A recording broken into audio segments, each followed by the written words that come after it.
Hello, good afternoon to you. Welcome to the business news on Midday Live here on TV3. My name is Alfred Akanse.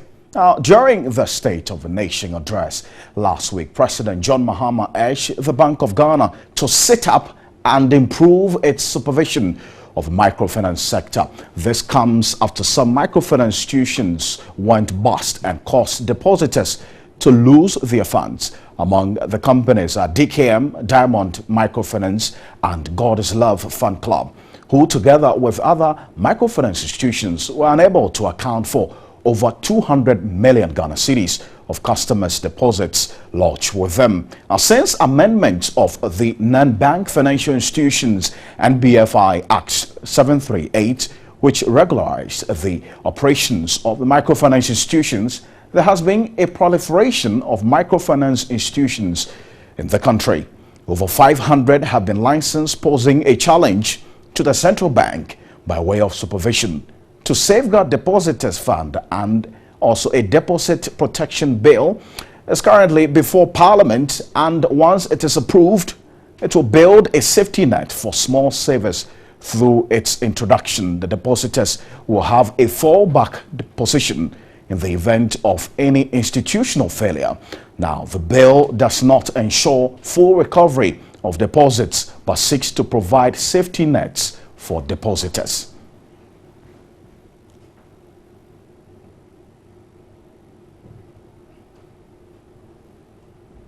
Let's go on to the telephone now, and Dr. John Gachi is a senior lecturer at the University of Cape Coast Business School. Join us on the telephone. Mr. Gachi, good afternoon to you, if you can hear me, sir. Good afternoon. Now, after the Piram, R5 and other, microfinance institutions which have been operating in the 90s up until now, why has it taken the Bank of Ghana and Parliament this long to consider a bill that will protect depositors? Well, if you look at what happened in financial markets throughout the world, is that those who engage in nefarious activities are always a step ahead of regulators. So you realize that regulators are always chasing after the action of players in the market to correct what they have already made wrong. So that is a very visible feature of financial market throughout the world. If not so, I wouldn't have experienced the global financial crisis in the US in 2007. So I believe that is the same reason. They have been acting on the blank side of the regulatory framework. And now that it is actually blown out, you hear the Bank of Ghana trying to do things to catch up on them. You hear the executive coming on board to enact laws that will be more stringent. But I think one characteristic of regulators is that they need to be very proactive. And I think that is what I will say that was missing in terms of the microfinance situation we find in the country. Well, the Bank of Ghana's supervisory arm has been blamed for not doing a good job. What more can be done to strengthen this arm of the Bank of Ghana moving forward? Well, I think they need to spell out the things that is lacking within. I think what I am aware of in the microfinance industry is that we do not have Bank of Ghana being very active in its supervisory and monitoring activity. Along the line, they ceded that, or they delegated that to microfinance associations. The leaders of these associations, some of them are close to those who are running some of these microfinance institutions. Some of the leaders of the association themselves have their own microfinance. So self-regulation is not good for our market, and that is what we need to discourage. So we need to now look at things, whether our legal regime, our regulatory regime is weak in some aspect. We strengthen that. We heard that they are trying to bring on board the depositor protection bill.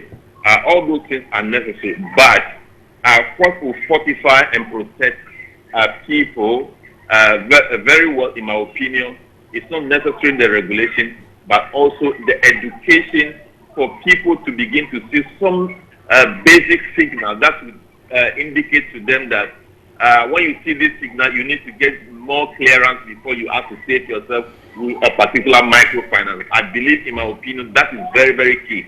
That is very weak in the country.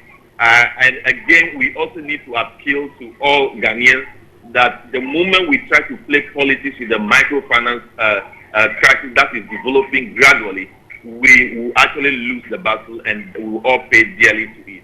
So if we take away politics and we begin to look at the issue that people don't get to know about the operation of microfinance, we let them know that when interest rate is being quoted on your investments over a certain rate, then you need to be asking questions. I think those are the things we need to be letting people understand, coupled with the regulations strengthening.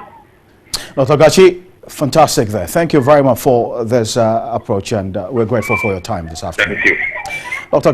John Gachi there is a senior lecturer at the University of Cape Coast Business School, urging also the members of the general public to be on the lookout, because if you have microfinance institutions that give such humongous interest rates, you want to raise questions about that. But let's move away now to the former Barclays chief executive, Bob Diamond, is approaching investors to back a takeover bid for a swath of the UK's bank's African empire that he helped to construct. His audacious move comes after Barclays announced plans this week to sell its African operations, which date back almost a century. Now, the retreat has raised concerns among customers and regulators about the future of one of the continent's biggest lenders. People familiar with the matter say Bob Diamond has held preliminary talks with global investors who he hopes will put hundreds of millions of dollars into a deal to buy Barclays Africa's operations outside of South Africa. The deal would be a remarkable comeback for Mr. Diamond, who created Atlas Mara as a London-listed vehicle to invest in African banks after being ousted from Barclays in 2012 over the labor rate rigging scandal.